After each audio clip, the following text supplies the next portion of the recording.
Mr. Speaker, I rise today to provide an update to this Honourable House and nation on the Government of Jamaica's ongoing effort to address the severe challenges faced by our road network due to heavy rains and adverse weather conditions of 2024. These weather events caused widespread damage to our infrastructure, disrupting critical roadways that are vital for the daily activities and economic well-being of our citizens. Mr. Speaker, before I get into the updates, I think it is important that the country appreciates that the state of the roads is not, Mr. Speaker, it's not the fault of government. It's not the fault of government. Mr. Speaker, that sort of a comment might very well be true.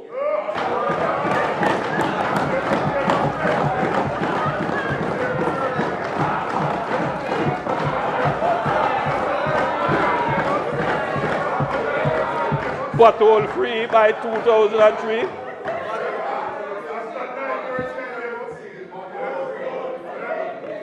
The reality is that our legacy infrastructure was never designed to withstand what we are seeing today in terms of climate change. I want to repeat that point. Our legacy infrastructure was never designed to withstand what we are seeing today in terms of climate change. This is not a debatable point. The leader of opposition business stood up and essentially supported the point. The rainfall that we are seeing today in terms of climate change is significant. The rainfall that we experienced last year, in particular late last year, was highly unusual and off the charts in terms of the impact on infrastructure. So we are facing two challenges at the same time in terms of our infrastructure. Old and aging infrastructure that was not properly maintained over the last 30 years of underinvestment and worsening, and then, Mr. Speaker, the worsening effects of climate change, destroying that infrastructure at an unprecedented rate. Mr. Speaker, those 2 points need to be considered in the conversation about the state of our roads. When we were building roads at a high pace, Mr. Speaker, in the 50s and 60s and late 70s, when our economy collapsed in the 70s, faced great difficulty in the 80s, these roads were not maintained to the state where they could withstand the current climate crises that we now have. So, Mr. Speaker, we have roads that were built 30, 40 years ago, not properly maintained. The surface has deteriorated.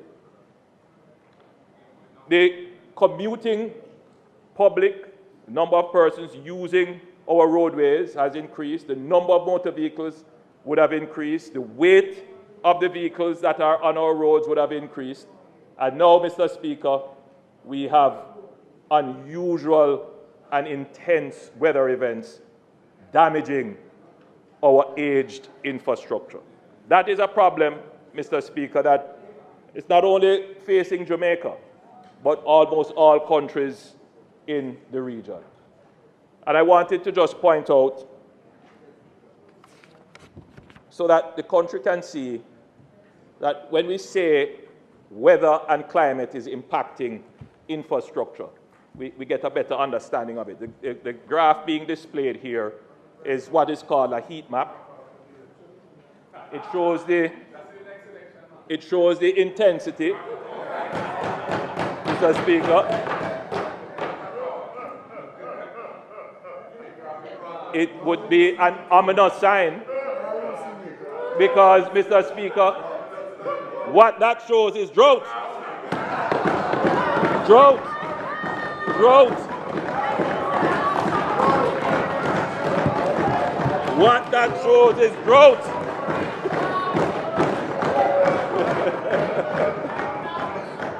What that shows, Mr. Speaker, is drought.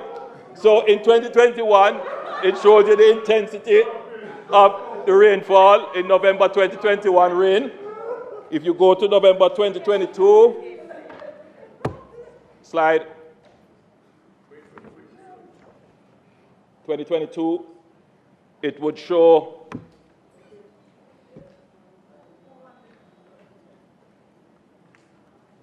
Mr. Speaker, I really wanted to make this point, so I'm hoping that the person's operating. Okay, there you go. So it shows you the weather changing in 2022. Look at the weather again in 2023. You notice the heat map, not so much drought. 2023, oh Lord, it's looking really nice now.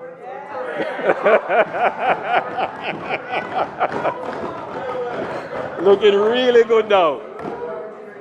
And look at 2024. Oh my!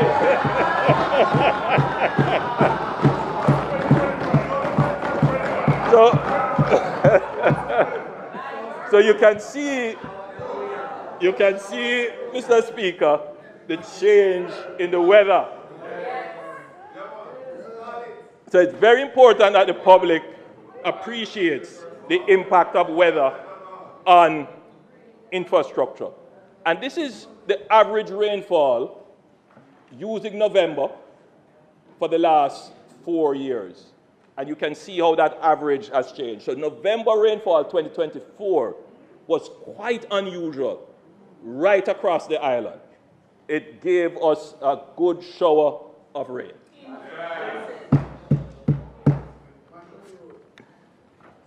So the graph now being displayed shows rainfall island-wide in November 2021, 2022, 2023, and 2024. It is obvious that 2024 is a complete outlier. So, Mr. Speaker, the reality is that the effects of climate change are creating havoc with infrastructure in several countries. This is not a unique problem to Jamaica. What makes matters worse in Jamaica is that our situation is compounded by 30 years of neglect and underinvestment in our infrastructure, including our roads. And if you were to look at when this neglect was most intense, when was this neglect of our roads most intense? I don't need to answer that question. I think every Jamaican knows that when that side is in power, when that side is running the economy, there is no revenues to maintain the roads. So the destruction of the roads, Mr. Speaker, is very well the PNP fault.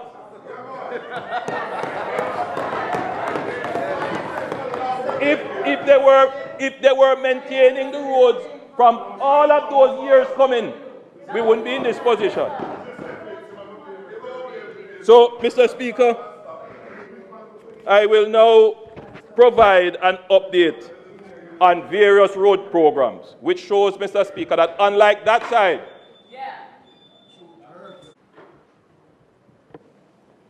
thank you, Mr. Speaker, it is important that the point be made that if roads are not maintained routinely, their surfaces will deteriorate, and that will cause potholes.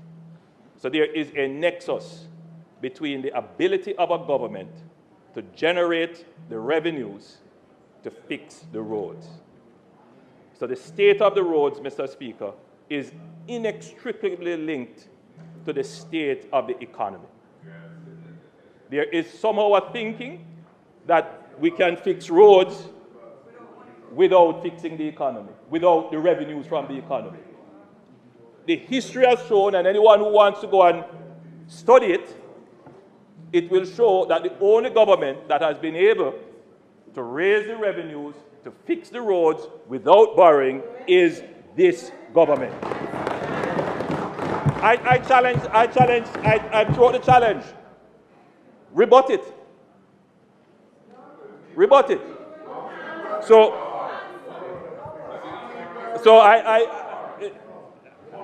if they want to rebut it, they can.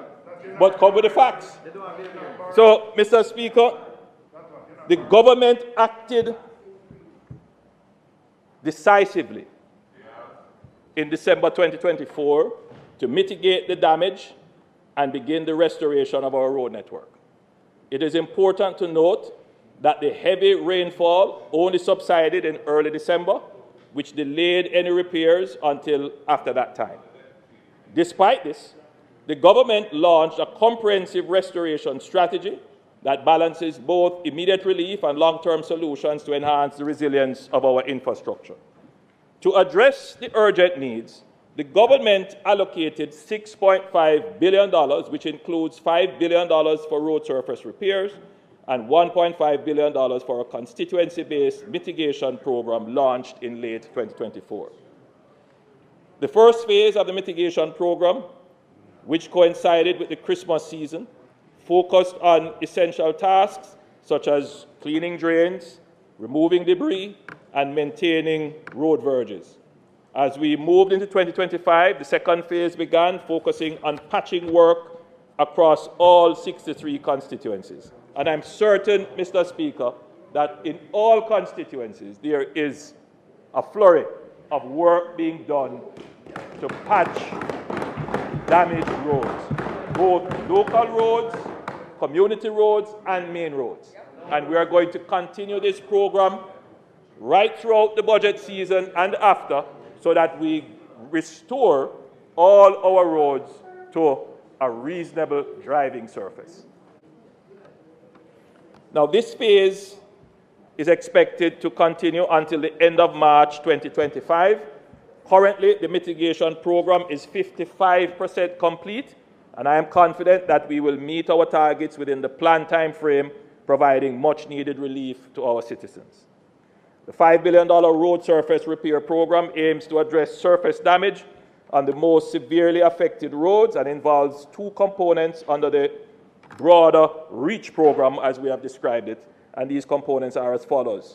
We have a $3 billion program, and that is split between the NWA being the entity directing that expenditure, and another $1.5 billion, which is directed at constituencies. The thinking is that the MPs should be able to identify those roads that are causing pain points within communities.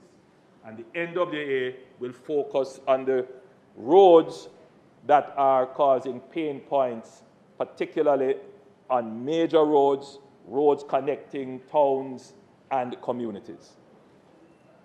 Then, Mr. Speaker, we announced a $2 billion emergency repair program, and that is entirely driven by the NWA, and that is focused on critical road corridors.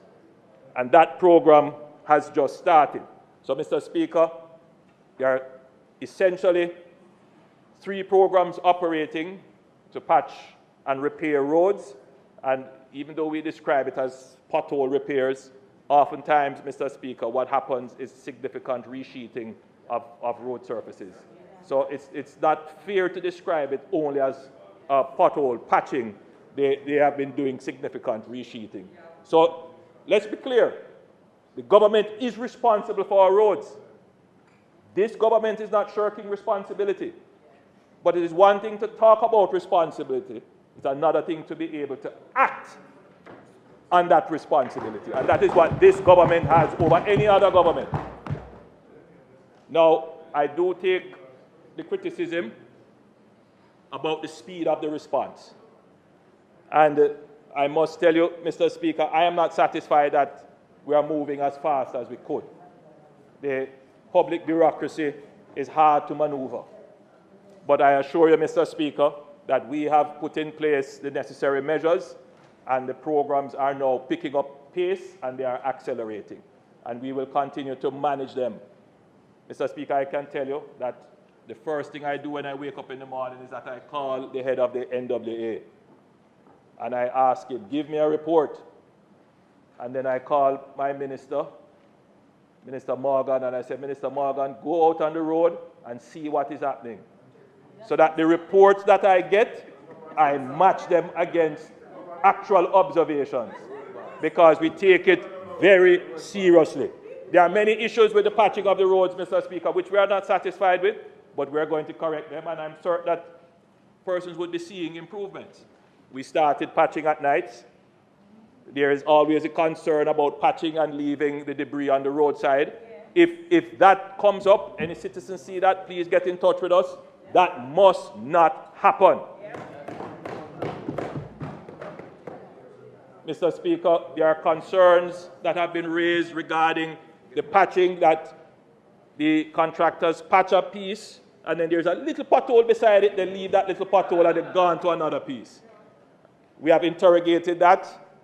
Of course, the claim is that they are being economical. They don't want to focus on the small potholes. They want to focus on the big ones because that makes the driving surface easier.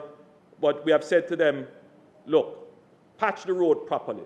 A small pothole left will become a big one. So just patch it now. So we have changed the modus operandi of those contractors. Mr. Speaker,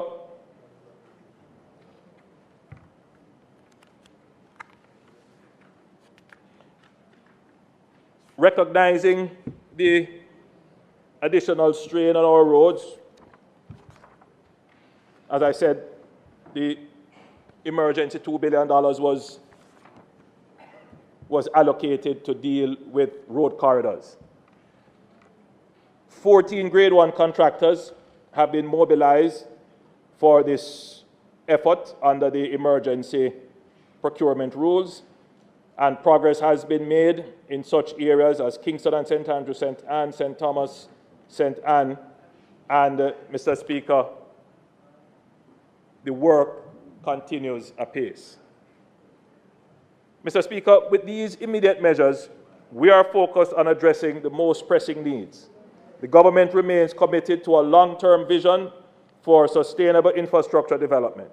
We fully understand the importance of creating a road network that is durable and resilient, capable of withstanding future challenges, protecting our communities, and supporting economic growth while improving the quality of life for all Jamaicans.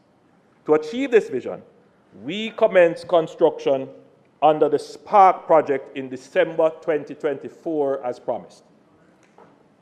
This ambitious initiative aims to modernize and strengthen our roadways, ensuring that they are less susceptible to weather events and resilient to future shocks. The main contractor has already been mobilized to undertake works island-wide with the objective of upgrading, not just repairing, but upgrading our road network to meet the demands currently and in the future. I fully acknowledge, Mr. Speaker, the frustration many Jamaicans are experiencing due to the difficult road conditions. To those affected, I assure you that your concerns have been heard. We are committed to addressing these challenges with urgency and determination through both immediate actions and comprehensive long-term planning. Initiatives like Spark reflect our shared commitment to not only repairing the damage, but also building a stronger, more resilient road network for future generations. I would like to express my sincere gratitude to the civil servants and contractors who have worked tirelessly, even during the festive season, to ensure the success of these efforts. Their dedication has been instrumental to the progress thus far. And I look forward to their continued hard and efficient working to ensure that these programs are completed on time and on budget. Mr. Speaker, one of the things that we pick up when we go around dealing with the roads is that the public sees the patching program as the immediate response. And there are some persons who would say, well, you know, the patching is of no value. What we want to see is the total upgrading and rehabilitation of the road. And I would just say to the public that the government is doing both things. And I want to again repeat it, put it into context. We are patching the roads, We are making the road surface drivable, and that is a $6.5 billion allocation in the budget. We have another program called the SPARK program, and that program is designed to rehabilitate, upgrade, and improve the entirety of the road, which sometimes includes putting water pipes, drainage, and some amount of intersection improvement, road furniture where necessary, and support civil infrastructure, retaining walls, etc. So the concern of the public is well noted, and it is being addressed. So there are two streams of effort. The first stream of effort is to get the road surfaces back to driving condition after this extreme weather event. And the second stream of effort is to improve roads to a very high standard and extend their useful life. In fact, Mr. Speaker, the target is that we will probably have between 600 and 660 roads that will be improved island-wide under the SPARK program. That, Mr. Speaker, will have a massive impact. Mr. Speaker, I want to turn now to another stream of effort in terms of the government's road improvement strategy. I wish to take this opportunity to update the House on the special CAPEX program. A few years ago, in 2022, the government introduced a comprehensive urban transportation initiative aimed at alleviating traffic congestion in urban centers by addressing road capacity and enhancing access. 6 key projects were identified for development, including Grange Lane, Brayton Helshaw Main Road, East Kings House Lady Musgrave Road, Arthur Wint Drive, the new Portmore access from Mandela Highway, and the widening of the Sandy Gully Bridge. This initiative is designed to improve urban infrastructure in Kingston, St. Andrew, and St. Catherine, benefiting approximately 1.2 million Jamaicans. The program covers extensive upgrades to roads, drainage, water, sewage system, traffic management, and safety measures, while at the same time making provisions for broadband connectivity. And I want to spend a little bit of time on the broadband connectivity. Mr. Speaker, the Prime Minister has delivered a speech akin to a budget speech. Many of the things he included in his speech today are things that were in his budget speech last year in March. And we've heard it several times since. But you know, what that speech that the Prime Minister just made reflects is really a pretense at accepting responsibility, but in reality seeking to dodge responsibility. Climate change. To blame the poor, the appalling state of the road network in Jamaica today on climate change is just totally disingenuous. The reality is that there has been an absence of any proper road maintenance policy for years. And you have been in office for 9 years, so you have superintended 9 years of neglect over the maintenance of Jamaica's road network, for which the people are holding you accountable now. And that's just the reality of it. There used to be a road maintenance fund, which was established and funded to support road maintenance programs. That was put to an end under the JLP government to help to finance some of the loans that were taken from China, as it was in that case, to finance some of the major road projects. Jamaica's had decades of major road projects, but very little road maintenance. And what bothers me about your approach is that it's going to continue into the future if you are allowed to continue in government. There will be inadequate maintenance as a permanent feature of your government's regime, because you're continuing to be fixated on major road projects, because no doubt the benefits that flow that can be the collateral benefits that flow from those major road projects, of which we are all aware. But the road maintenance, which is what the people want to see, the interior roads, the community roads, even the scheme roads, which you said the government is not responsible for. The government fixes the entire parameters of how roads are addressed in the country. The decision whether to take over or leave roads without any proper superintendent is a government decision. You can't shirk responsibility for scheme roads because you say developers developed it and it was never handed over. These are schemes which have been in this situation for year after year after year with no proper arrangement for dealing with the fixing of the roads in those schemes. So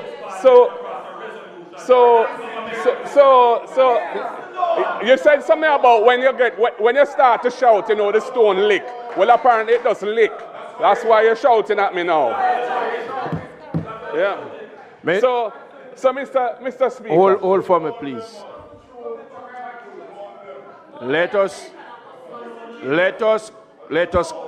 us conduct ourselves in an honorable way. You may continue. Yeah. Thank you, Mr. Speaker. So, Mr. Speaker. Wait, man. No, there's a line. This side there that climate change caused the bad roads in Jamaica. Mash down that lie. It has nothing to do with it. We have had heavy rain from time to time in Jamaica for years. Climate change is a reality and it's coming at us. But to blame the poor state of the road network of the country on climate change is a farce. And the people of Jamaica don't believe it. Leader. They're holding you accountable Opposition for it. leader. And for you to try and pretend that it's a PNP responsible for it. When you've been in Opposition government leader. for 9 years. It just does not wash.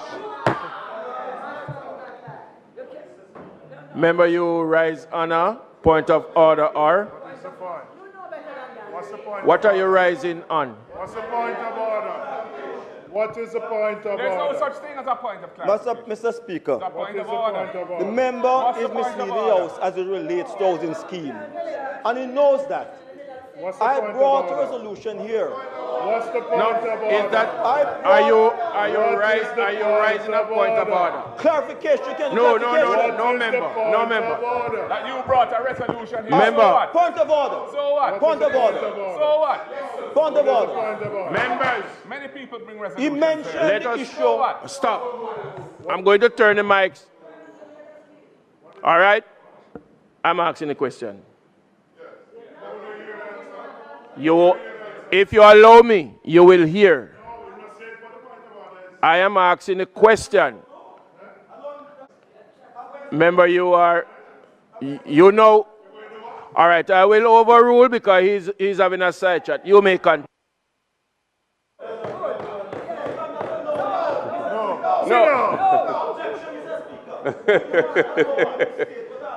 He said you abandoned it. He said- Finish the speech, man. Yeah. No, have the mic. Mr. Speaker, I would ask that you allow me to finish. No.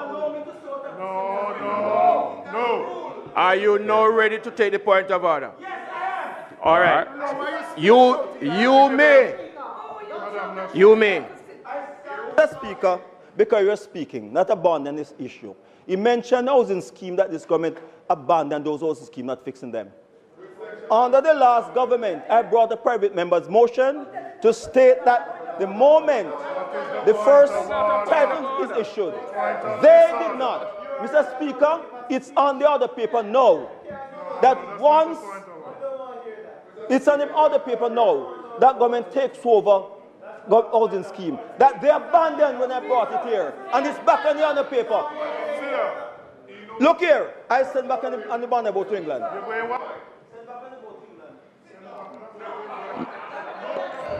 You may continue your presentation.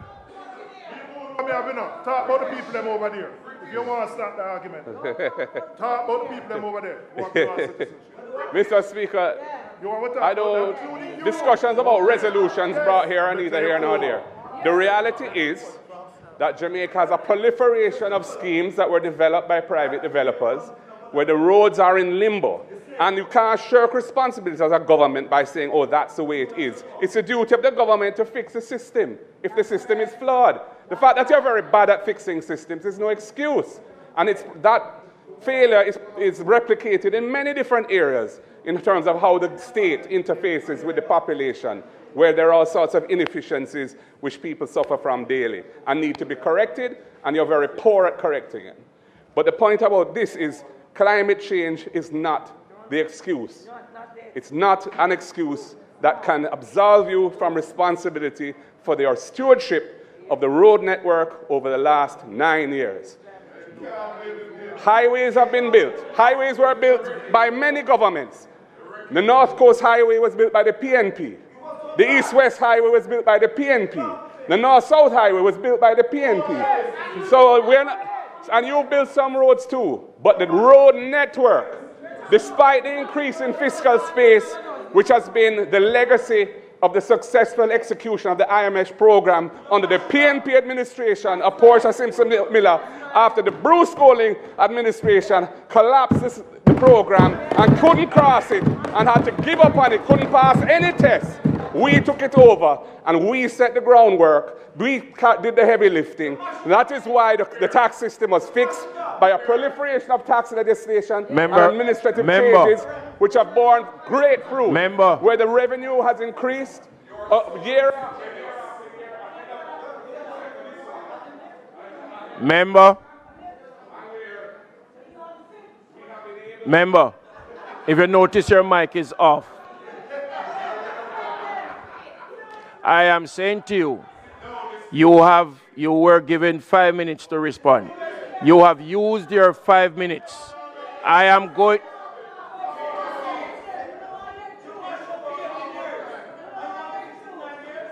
You were, by the bylaws, you have 5 minutes to respond it. You have used up your 5 minutes. I am going to give you another minute to wrap up and not more. Thank you for the additional minute, Mr. Speaker. The point of the matter is this. Despite the growth in fiscal space, which is a result of the reforms and the successful execution of the IMF program under the Portia Simpson Miller administration, which has yielded a great legacy to this country, you have not used those resources on the road network. You have used it on a proliferation of other things. And to say that climate change is responsible for all of the potholes in the country is absolute nonsense. And the people don't believe it, and they don't accept it, and you're going to pay the consequences of it politically in the months to come.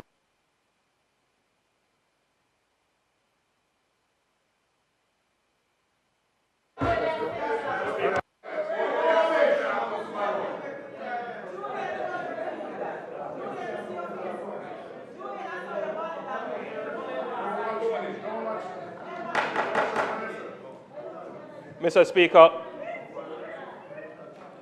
the member from St. Andrews South, the leader of the opposition, suggested that there was a fiscal arrangement in place that was sufficient to maintain the roads. He suggested that there was a road maintenance fund. Mr. Speaker. Members, the Prime Minister is on his feet and he would like to relay some information. Please. Thank you, Mr. Speaker. The member accurately pointed out that there was established a road maintenance fund. The idea behind the road maintenance fund is that there would be a dedicated tax that would go into this fund, and that this fund would be used to maintain roads. Mr. Speaker, I believe that the source of the taxation for this fund was a special consumption tax on petrol. On petrol, my recollection. The road maintenance fund. Mr. Speaker. That was the hedge fund. Whoa. Mr. Speaker, the maintenance fund existed for a few years, and undoubtedly there were some roads that were repaired. In fact, there was an administration set up where requests had to be made to that administration for which roads would be repaired. Mr. Speaker, in 2015, the then government decided that they would use a portion, in fact a significant portion, of this dedicated tax that would go to the road maintenance fund to pay for an oil edge. No, Mr. Speaker. Prime Minister is incorrect.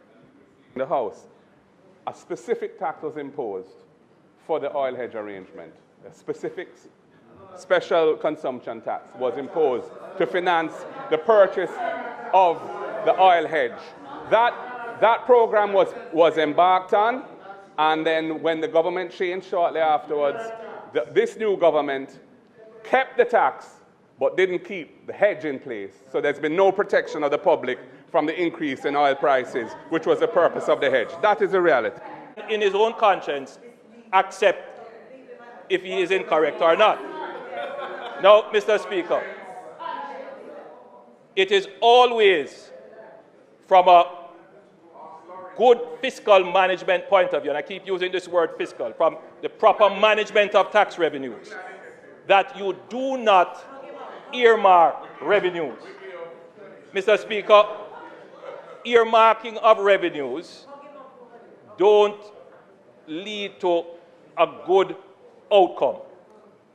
What this administration did, Mr. Speaker, was to abandon the road maintenance fund. Because when you set up an earmark fund, you take a certain percentage of that to manage the fund.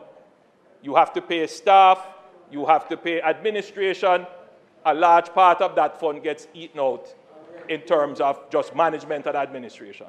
The other problem is, Mr. Speaker, is that the funds generated from this special tax was never enough in the first place. In other words, even with the existence of a road maintenance fund, Jamaica's road in 2015, 2014, 2013, and 2011 were in no better condition than they were today. The same protests that existed about bad roads existed then that existed now. The truth is, Mr. Speaker, that the road maintenance fund had no impact. What makes the impact, Mr. Speaker? What makes the impact? What makes the impact is not more taxes that you dedicate to a particular cause. What makes an impact is more revenues for which you can properly allocate. That government, Mr. Speaker, all they know to do is to tax, tax, tax, tax. This government, Mr. Speaker, this government generates revenues so that we don't have to tax. It is the revenues, Mr. Speaker, and I want to... Robert, where's the point? The revenues. Mr. Speaker, I want to be clear, Mr. Speaker, that if you were to compare the allocations for this government over our 9 years, prorated to their 4.5 years in their last administration, we have spent far more on road maintenance, road construction, road repair. I also want to make a point. The leader of the opposition can seek to appeal to a base understanding of the challenges. Yes, government must just fix the road, whether it's rain cause it or a breakaway or whatever, fix the road. We accept that. Fix the roads. And that is what we have been doing. But to fix the roads, Mr. Speaker, you must understand why the roads are in the state they are. And Mr. Speaker, you cannot ignore that we had the highest level of rainfall in the last 30 years. That is not something to ignore. It is a reality. We have had more rains now than we have had on average in the last 30 years. So you can't just dismiss that as if to say that had no impact on the roads. Obviously. That's the same administration, the same opposition, who just stood up and said that they are happy that the government is taking climate change seriously because it is having an impact on our economy and our infrastructure. And then now to stand up and say, no, it's not having any impact. You can't have it both ways. You can't flip-flop. You can't on one way say climate change is having an impact and then turn around and say, no, it's not having an impact. You can't flip-flop. Come on. Then now, Mr. Speaker, the highest level of hypocrisy. Mr. Speaker, the member from St. Andrew South mentioned that there are many roads built by developers and the government should just take it over. I have been in this parliament now for 27 years. 27 years. I have not been here as long as the member from Southwest St. Catherine. But I, like that member, brought a resolution to this House when I was in the opposition. Because I had a housing scheme, I have a housing scheme in my constituency, Bay Farm Villas, where several, just like the member from Western. And those roads, Mr. Speaker, were not taken over. And I share the sentiment that the government should take over those roads. And I brought a resolution here. It was debated.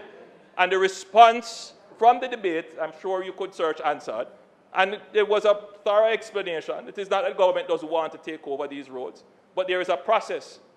A developer could build a road and the road is not built to standard. Should the government just take over the road that is not built to standard? There's a process.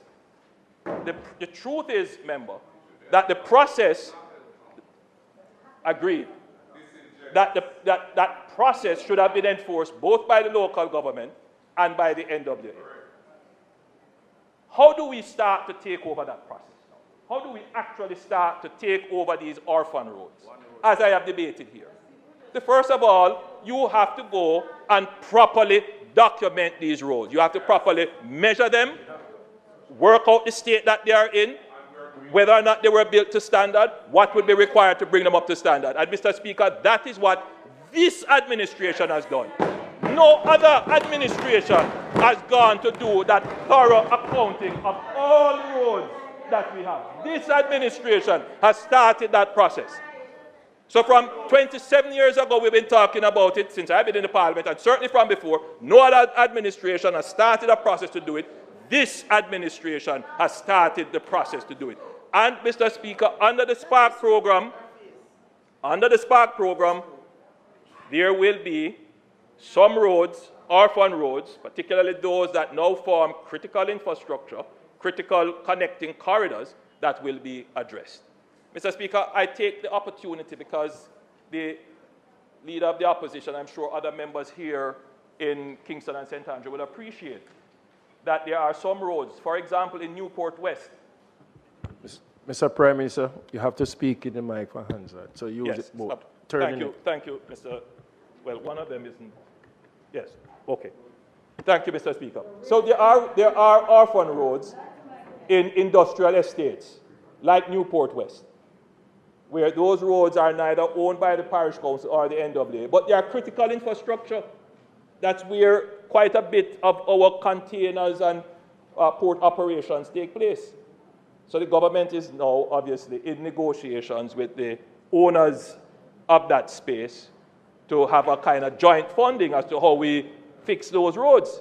So it is not that there is no effort, Mr. Speaker, in fixing orphan roads. There are efforts underway, both in terms of how we manage them, to bring them onto the government's record, and in terms of having public-private partnerships in having them repaired. And I want to give the country the assurance that you will have a proper road management authority. Right now, the management of our roads is fragmented. Some of our roads are managed by parish councils, some are managed by the Ministry of Agriculture as farm roads, some are managed by the NWA, and some are not managed any at all. Where are you buying from now? Proper accounting of all our roads and bring them under one management. A proper road management authority. Right now, the management of our roads is fragmented.